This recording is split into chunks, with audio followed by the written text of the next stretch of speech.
All right, so today we're going deep on some of Plato's thoughts on poetry and rhetoric, and those two might not seem like the most obvious pairing, but stick with us here. Plato brings them together in some pretty mind-blowing ways. Yeah. We got some excerpts from the Stanford Encyclopedia of Philosophy to help us unpack all this. So get ready for some ancient Greek wisdom that's surprisingly relevant even today. For sure. So let's start with the Ion.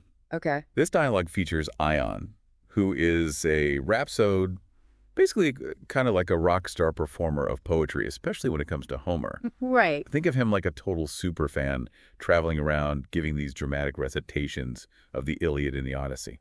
And what makes Ion so interesting is that he's not just a performer. He actually believes he's a total expert on Homer. Yeah. Like, he really grasps all the poet's deepest meanings and can even explain them to others, almost like a modern-day influencer who's built a following around interpreting, one specific artist's work. Oh, I like that comparison. Yeah. That's a good one. And so that's where Socrates comes in. Yeah. Right, our favorite intellectual gadfly. Of course. He's always there to challenge Ion on this whole expertise claim. Right. What follows is just classic Socrates really getting to the heart of what it even means to understand a work of art.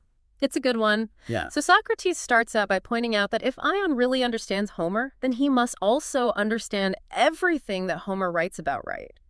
Things like warfare, leadership, human nature, even the gods. Right. He would need to be able to judge how true Homer's claims are and even compare them to what other poets have said about these same topics. Okay, that's a pretty tall order. Yeah. It makes you wonder if anyone can ever truly be an expert on art without also being an expert on all the stuff it depicts. Right, and Socrates really doesn't let Ion off the hook here. No. He keeps pushing him further, forcing him to confront this choice. Either admit you don't have this vast knowledge or try to defend your expertise in front of people who actually do know about these things. Can you imagine the pressure? I know, right? So how does Ion even try to get out of this? Well, he offers this really fascinating, if a little slippery escape route, divine inspiration. Oh. He claims that both he and Homer are basically vessels of the divine. So they're not speaking from, their own knowledge, but from a kind of divine madness. Whoa. Okay, hold on. This is where things get really interesting. This divine inspiration argument. It's tricky, right? It is. On the one hand, it seems to elevate the poet to this almost mystical status, like they're channeling the gods. Right. But on the other hand, doesn't it kind of diminish their role at the same time, suggesting they're just mouthpieces for something beyond their control? It's such a brilliant move by Plato because he presents us with this paradox and forces us to really grapple with some pretty fundamental questions about creativity and knowledge and, even the role of the divine in human life. Right. I mean, if artists are simply vessels, does that mean they have no responsibility for what their work contains? Right. Can we even praise or blame them for what they create? Exactly. And just when you think Ion might have escaped Socrates' scrutiny, he throws in another curveball, leaving Ion with this really provocative choice. Either embrace the label divine and accept that you're not speaking from knowledge, or admit that you're just a human being like Socrates himself, struggling to grasp at wisdom. And if we try to connect this back to Plato's bigger philosophical project, it seems like he's kind of subtly hinting at this key difference between poetry and philosophy. Right. Poetry, even when it's divinely inspired, might not be grounded in knowledge or reason, while philosophy is all about that rigorous pursuit of truth through dialogue and questioning. I see. So even in the Ion, we see these seeds of tension between philosophy and poetry.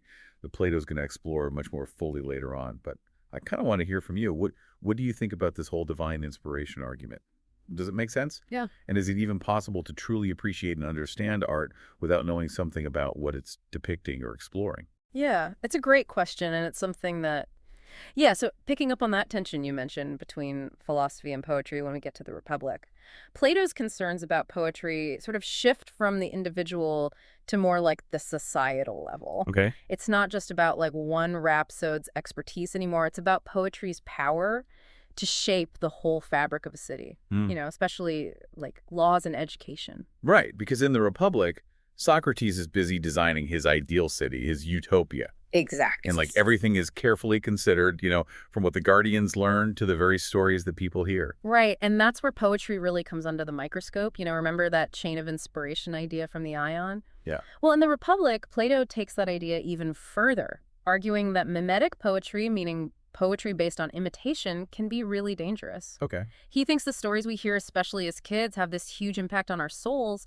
They shape our values and beliefs and ultimately our actions. So it's not just entertainment, it's like formation. Exactly. And for the right kind of formation, Socrates lays out some pretty strict criteria for acceptable poetry in this ideal city. Uh-oh. So first, the gods have to be portrayed truthfully, which for Plato means they must be unchanging, purely good, and incapable of deception. And this is where we see this big clash between Plato's philosophy Mm. and those traditional Greek myths, right? Exactly. I mean, you think of the gods in Homer. They're passionate, they're messy, they get jealous, they get angry, even deceitful sometimes. Yeah. Plato wants to banish those kinds of stories from his perfect city because they paint this false and potentially harmful picture of what the divine is. Right. He's worried that if we see these flawed portrayals of the gods, we might start to think it's okay for us to be flawed too, that we might be tempted to copy their bad behavior.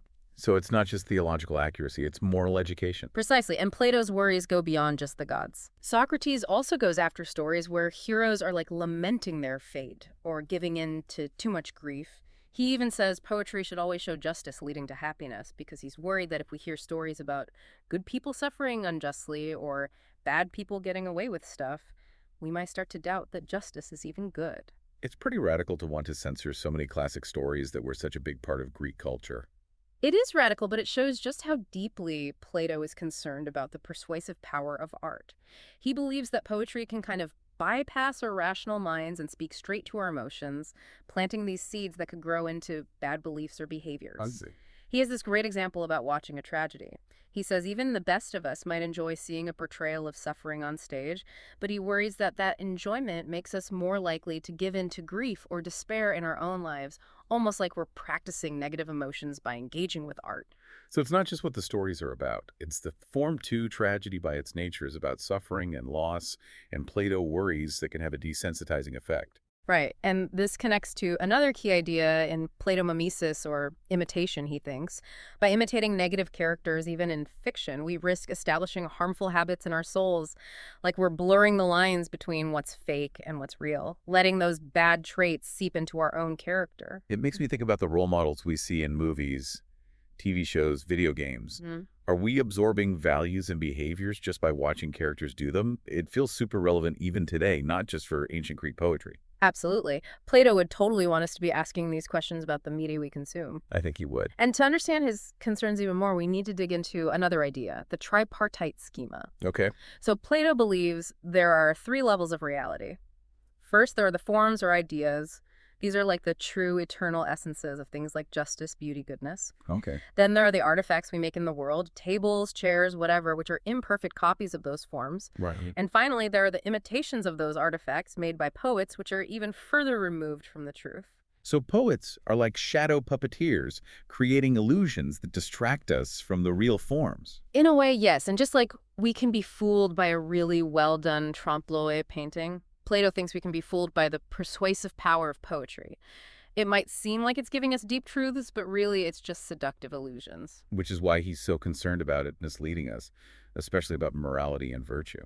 Exactly. And this brings us to another important dialogue, the Gorgias here. Plato shifts his focus from poetry to rhetoric more broadly, which he sees as including poetry. Interesting. The Gorgias has this heated debate between Socrates and the sophists, these skilled rhetoricians, who are often more interested in winning arguments and finding the truth. That's intense. It gets pretty intense, some real philosophical fireworks. Okay, I'm hooked.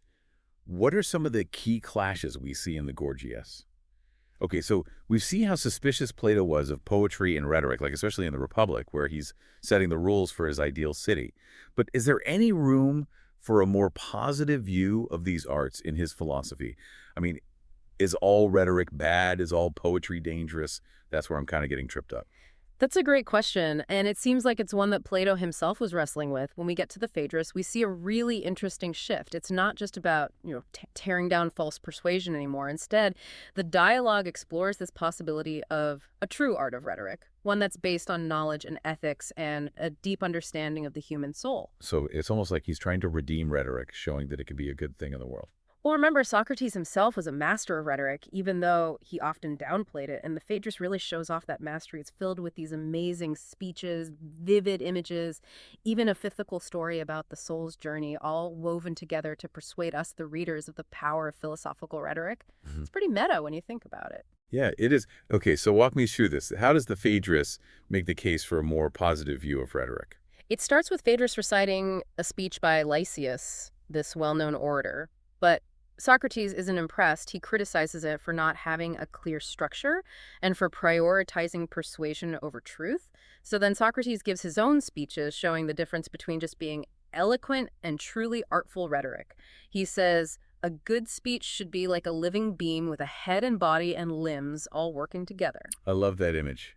But it's about more than just how it looks, right? There's a deeper point here. For sure, Socrates is saying that true rhetoric needs more than just knowledge of the subject and skillful composition. The most important thing is a deep understanding of the human soul. Remember the tripartite schema from the Republic? Yeah. Well, here in the Phaedrus, the soul is front and center. Socrates says that to really persuade someone, you have to know the different types of souls, what motivates them, how they're affected by different kinds of speech. It's like a psychology puzzle, trying to figure out what makes people tick and how to tailor your message to their deepest desires and beliefs. So it's not manipulation or tricks. It's about genuine connection and understanding. But doesn't this go against what Socrates said in their Gorgias about rhetoric just being a kind of flattery? How do we make sense of these two views? That's where this idea of philosophical rhetoric comes in. Socrates suggests that only a philosopher, someone who's dedicated their life to pursuing truth and understanding reality, can really have this deep knowledge of the soul. So true rhetoric for Plato is philosophical rhetoric. It's not about winning arguments no matter what. It's about using language to guide people toward truth and goodness. Okay, I get it. But what about poetry? Remember, Plato lumped poetry and rhetoric together in the Gorgias. Does the Phaedrus have a better view of poetry too? That's where things get a little more tricky. While the Phaedrus doesn't exactly take back Plato's earlier criticisms of poetry, it does bring back the idea of divine inspiration, suggesting that some poetry might be good. Socrates talks about four kinds of divine madness: prophetic madness, ritualistic madness, poetic madness, and the madness of love. And he even suggests that the madness of love, which is tied to pursuing beauty and truth, is the best one of all. That's a really interesting twist. So is Plato saying that some poets might actually be channeling higher truths through their work? Maybe, but there's a catch. Even though Socrates praises poetic inspiration when he ranks different kinds of lives, poets are pretty low down, just above laborers, sophists, and tyrants. Ouch, that's not exactly a glowing review. Yeah, it seems Plato still has some doubts about poetry, even in its most inspired form. Maybe he's worried that it can lead us astray too easily, grabbing our emotions while hiding the truth, or maybe he's just being provocative, making us think critically about art's role in our lives. It does make you wonder about Plato's own dialogues. They're so well written, full of imagery and myths and even funny moments.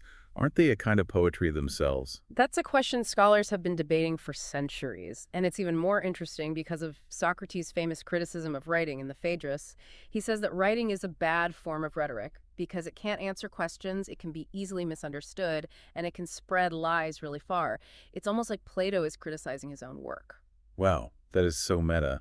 So after all this exploring Plato's dialogues, what's the main takeaway for our listeners? I think Plato wants us to be careful, readers and listeners, to be cautious of how powerful words can be and to always try to tell the difference between real knowledge and just persuasion. He makes us think critically about how the stories we hear, the art we experience, and the rhetoric we face every day shape us and our understanding of the world. It's like he's saying we need to be active participants in the world of ideas, not just passively taking it all in. Exactly. And maybe the biggest lesson from Plato's dialogues is that the search for truth is a lifelong journey, one that needs constant questioning, critical thinking, and a willingness to challenge our own assumptions. And for everyone listening, we want to hear from you. What are your thoughts on this old debate between philosophy, poetry, and rhetoric? Was Plato too hard on poetry? Is there a way to bring these seemingly opposite forces together? And most importantly, how do you handle the constant flow of information and persuasion in your own life? Thanks for joining us on this deep dive.